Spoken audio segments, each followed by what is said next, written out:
জেলার মানুষ স্টান্ট হয়ে গেছিল যে এত মহিলা, এবং আমিও অবাক হয়েছিলাম যে এত মহিলা বেরিয়ে আসছে। মহিলারা বুঝতে পারছে যে এই সরকার যদি থাকে তাহলে তাদের ইজ্জত, সম্মান, মান সম্মান কোনোটাই সুরক্ষিত নয়।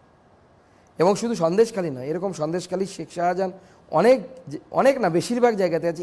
এখানে আছে, এখানেও আছে। আমি বলছি, একজন পুলিশ অফিসার পাশের জেলাতে দাঁড়িয়েছেন, তার রিপোর্ট নিন, তিনি বহুদিন এই জায়গাতে ছিলেন।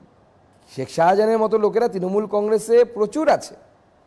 কেউ শেখ শাহজাহানরা ওই যে বলে না, গু খায় সব মাছে, নাম হয় একটা বিশেষ প্রকারের মাছে। তো শেখ শাহজাহানের মতো লোকেরা শেখ শাহজাহানের মতো ফেসে গেছে, কম পড়াশুনো ছিল সেই জন্য ফেসে গেছে। অনেক শিক্ষিত হোয়াইট কলার মানুষ, সোকল হোয়াইট কলার মানুষরা এই ধরনের কাজ করে। আপনি কি নাম না করে প্রসূন ব্যানার্জি? আমি কারো নাম নিতে চাই না, আপনি কান পাতুন না। এখানে কান পাতলে পরে আপনি শুনতে পাবেন, এই হোটেলে কান পাতলে পরে আপনি শুনতে পাবেন। অনেক ঢাকঢোল পিটিয়ে সিএ ফাইনালি কার্যকর হয়েছে, তো লোকসভা ভোটের প্রচারে বা মঞ্চে আপনারা সিএ কে এভাবে প্রচারের জায়গা আনছেন না কেন? না, সিএ আমরা প্রচারে আনছি, অবশ্যই আনছি। এবার দেখুন, সিএ একটা আইন যেটা সেকশনাল লোকেদের জন্য প্রযোজ্য, সবার জন্য তো সিএ নয়। তো স্বাভাবিকভাবে যেখানে মতুয়া উদ্বাস্তু সংখ্যা বেশি, আমরা সিএ এর কথা সেখানেই বলছি। সিএ এর মাধ্যমে আশা করি আগামী কয়েকদিনের মধ্যে, বেশি দিন টাইম লাগবে না, বেশ কিছু মানুষকে নাগরিকত্বও দেওয়া হবে। প্রায় 2-3 হাজার মানুষ অলরেডি অ্যাপ্লাই করে দিয়েছে। আর মমতা বন্দ্যোপাধ্যায় এটাকে ইস্যু করছেন, প্রতিটা ময়দানে গিয়ে বলছেন সিএ মানে, তারপরে ধাপে এনআরসি আসছে, নাগরিক তাদের ডিটেনশন ক্যাম্পে নিয়ে যাওয়া হবে, এটাকে হাই ভোল্টেজ পলিটিক্সের জায়গায় নিয়ে মমতা বন্দ্যোপাধ্যায় ডাহা মিথ্যে কথা বলছেন, যেরকম বলেন, এবং উনি খুব ভালো মিথ্যে কথা বলতে পারেন, এটা নিয়ে কোনো ডাউট নেই। এবং মিথ্যে কথা বলে অনেক মানুষকে কনভিন্স করতে পারেন। দেখুন, সাধারণ মানুষ অত পড়াশুনো জানেন না, বা আমি বলবো নলেজেবল না। অনেকে আসামের উদাহরণ দেয় যে আসামে এরকম হয়েছে, আসামে এরকম হয়েছে, কিন্তু Assam is a separate thing, separate incident.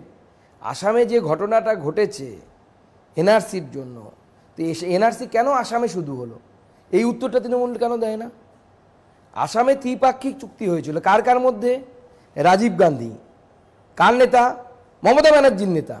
Rajib Gandhi যখন সেই চুক্তি করছেন, সেই সময় মমতা ব্যানার্জি কংগ্রেসে, মমতা ব্যানার্জি দায় নেবে না? রাজীব গান্ধী সই করলেন, আসামের স্টুডেন্ট অর্গানাইজেশন আসু সাইন করলো, আর আসামের মুখ্যমন্ত্রী সাইন করলেন। ত্রিপাক্ষিক চুক্তি হলো। কি চুক্তি হলো? যে আসামে এনআরসি হবে। সই করলেন রাজীব গান্ধী, যখন মমতা ব্যানার্জি কংগ্রেসের নেতা। আসামের ছাত্র সংগঠন সুপ্রিম কোর্টে গেল, সুপ্রিম কোর্ট বলল যেহেতু চুক্তি হয়েছিল অতএব তোমাকে এনআরসি করতে হবে আসামে। তো সরকার বাধ্য হলো এনআরসি করতে। তাহলে আলটিমেটলি রেসপন্সিবিলিটি কার? রাজীব গান্ধীর, কংগ্রেসের, মমতা বন্দ্যোপাধ্যায়। আমি মেনে নিলাম আপনার কথা। আমরা একটা ছোট্ট সিম্পল প্রশ্নের উত্তর আপনি দিন, যদি যেটা মাধ্যমে আপনি জনগণকে বলতে পারেন। ধরে নিন লোকে অ্যাপ্লাই করলো, আমি কথার কথা বলছি, নাগরিকত্বের জন্য অ্যাপ্লাই করলো, 100টা লোক অ্যাপ্লাই করলো, আপনারা 90 জনকে নাগরিকত্ব দিলেন, সরকার দিল, 10 জন নাগরিকত্ব দিল না, তাদের কি হবে?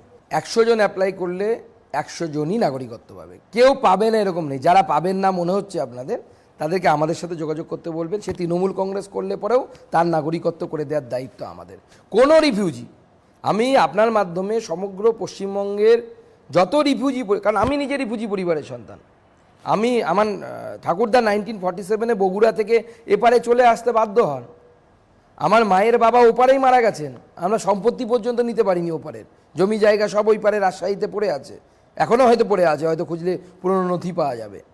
আমি উদ্বাস্তু পরিবারের সন্তান হিসেবে সবাইকে আশ্বস্ত করতে চাই, ইররেসপেক্টিভ অফ পার্টি। আপনি তৃণমূল কংগ্রেস করেন, আপনি আমার সাথে যোগাযোগ করুন আপনার নাগরিকত্ব নিয়ে অসুবিধা হলে। আপনাকে নাগরিকত্ব পাইয়ে দেওয়ার অধিকার, মানে দায়িত্ব আমার। একজনেরও মানে বাতিল হবে না, একজনেরও বাতিল হবে না।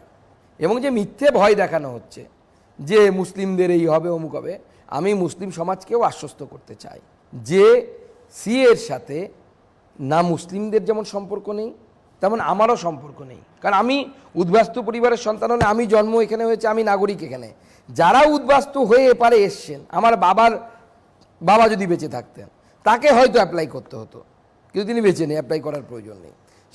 সেই জন্য যে মিথ্যে বোঝানো হচ্ছে। এবং দেখুন, যখন সিএ পাস করানো হয়েছিল, 21-এ নির্বাচন ছিল, স্টেশন পোড়ানো হলো, রেল স্টেশনে ভাঙচুর করা হলো, এখন সেটা আর হচ্ছে না।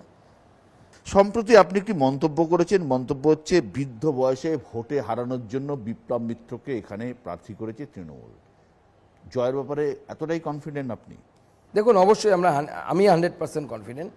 তার কারণ হচ্ছে আমাদের আমলে, অর্থাৎ বিজেপির আমলে আমার সাংসদ থাকা অবস্থায় এখানে মানুষের মেন কেন্দ্রের কাছে যেটা ডিমান্ড থাকে, কেন্দ্র সরকারের কাছে, সেটা হচ্ছে রেলে যে পরিমাণ ফান্ড আমরা নিয়ে এসেছি, রেল ছাড়া অন্যগুলো তো আছেই, সেগুলো আমি বলবো পর এক একটার পর একটা আমি বলে যেতে পারি। এর আগে কোনো আমলে সিএসআর ফান্ড এত পরিমাণ কেউ আনতে পারেনি, আউট অফ বাজেট ফান্ড যাকে বল, বাজেটের বাইরে গিয়ে ফান্ড কোনো সাংসদের আমলে আসেনি। আমি 2-4টে আপনাকে উল্লেখ করে দিচ্ছি, আপনার শুনলে ভালো লাগবে। হিলি বালুরঘাট ঠান্ডা অবস্থায় চলে গেছিল, তাকে খুলিয়েছি, এবং রেল মিনিস্টার আমার সামনে অ্যাকসেপ্ট করেছেন যে এই প্রজেক্ট স্ট্র্যাটেজিক্যালি দেশের সুরক্ষার জন্য খুব দরকারি, যত টাকা লাগবে তত দেব। 500 কোটি টাকা নিয়েছি আমরা এই পোড়া কপাল জেলাতে, কারণ এটা অ্যাসপিরেশনাল ডিস্ট্রিক্ট, SC/ST ডোমিনেটেড এলাকা, কোনো এই পরিমাণ টাকা আসেনি। বালুরঘাট স্টেশন, তার বেসিক প্রবলেম কি কেউ কোনো ভাবিনি। আগের সাংসদ অর্পিতা ঘোষ ছিলেন তৃণমূল কংগ্রেসে, উনি শুধু দাবি করতেন দিল্লির ট্রেন চালাতে হবে, ব্যাঙ্গালোর ট্রেন চালাতে হবে, অমুক। দাবি করতে তো পয়সা লাগে না, কিন্তু ট্রেনটা চলছে না কেন, তার টেকনিক্যাল ইস্যু কি কেউ খোঁজেই নি। আমি যখন প্রথম সাংসদ হলো, অর্পিতা ঘোষের ডিমান্ড আর তার রেসপেক্টে রেলের জবাব দেওয়া আছে। আমি দেখলাম সিক লাইন পিট লাইন নেই, এখান থেকে নতুন ট্রেন চালু করা যাবে না।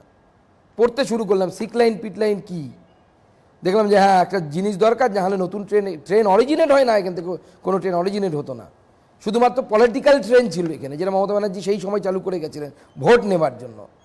আর কাজের কাজ কিচ্ছু না, হ্যান্ড প্লাঞ্জার সিস্টেম দিয়ে লাইন চেঞ্জ করা হতো এক সময়, এখানে ট্রেন এসে দাঁড়িয়ে থাকতো, ব্রিটিশ আমলের সিস্টেম। আমি তখন পড়াশুনো করে দেখলাম যে এটা ছাড়া এই স্টেশনের এই জেলার উন্নতি সম্ভব নয়। 15 কোটি টাকা বাজেটের বাইরে গিয়ে স্যাংশন করিয়েছি, রেলমন্ত্রীর আপত্তি সত্ত্বেও। পীযূষ গোয়েল রেলমন্ত্রী ছিলেন, উনি বলেছিলেন দেবেন না। আপনার আমলে তো ট্রেন চালু আপনি দাবি করছেন, আপনার আমলে ট্রেনগুলো চালু হয়েছে। মমতা বন্দ্যোপাধ্যায় পাল্টা দাবি করছেন যে 1 লাখি বালুরঘাট তো আমার তৈরি করে দেয়, রেল লাইন তো আমি পেতে দিয়ে এসেছি। তো মমতা বন্দ্যোপাধ্যায় তখন তো রেলমন্ত্রী ছিলেন, তো রেলমন্ত্রী কে বানায়? প্রধানমন্ত্রী বানায়। প্রধানমন্ত্রী কে ছিলেন? অটল বিহারী বাজপেয়ী ছিলেন। তাহলে মমতা বন্দ্যোপাধ্যায়ের একা ক্রেডিট কীভাবে হয়? অটল বিহারী বাজপেয়ীর ক্রেডিট নেই? আর অটল বিহারী বাজপেয়ীর লোককে মমতা বন্দ্যোপাধ্যায়, আমি অটল বিহারী বাজপেয়ীর লোক, তার ক্রেডিট গোস টু মি, আমার ক্রেডিটে হয়েছে। আর এখন যে আমরা যে কাজগুলো করছি, এতে তো মমতা বন্দ্যোপাধ্যায় বিন্দুমাত্র সহযোগিতা নেই, উল্টে সমস্ত রকমের বাধা আছে। আমরা জমি পাচ্ছি না বালুরঘাট রেল প্রকল্প করার জন্য। 600 কোটি টাকার প্রজেক্ট, 500 কোটি টাকা চলে এসছে, ভাবুন, মানে মোর দেন 90% টাকা চলে এসছে, তাও রেল প্রকল্প হচ্ছে না, জমি দিচ্ছে না। তৃণমূলের উন্নয়ন এখানে কিচ্ছু হয়নি। আপনাকে তো আমি বলছি, আপনি যান না তৃণমূলের নেতাদেরকে ধরুন, একটু এগিয়ে গেলে এখানে এয়ারপোর্ট আছে, ডান দিকে গেলে এয়ারপোর্ট পাবেন, তার পাশে দক্ষিণ দিনাজপুর বিশ্ববিদ্যালয়ের জন্য জমি নেওয়া হয়েছে। ক বছর আগে জানেন? 8 বছর আগে বিশ্ববিদ্যালয় ঘোষণা হয়েছে, একটা ইট গাঁথা হয়নি, not a single piece of brick. উন্নয়ন হয়েছে, মানবো, জেলার মানুষ মেনে নেবে? এত বোকা দেখাতে বলুন তো বিশ্ববিদ্যালয়টা কোথায়? 8 বছর লাগে একটা বিল্ডিং তৈরি করতে, 8 ইয়ার্স। তারা বলছে তারা সব করে দিয়েছে, এখন বলছে মেডিকেল কলেজ বানাবে। যে 8 বছরে একটা বাথরুম তৈরি করতে পারলো না বিশ্ববিদ্যালয়, একটা বাথরুম তৈরি করতে বিশ্ববিদ্যালয়ে যে একটা বাথরুম তৈরি হয়ে আছে, তাহলে না হয় মেনে নিতাম।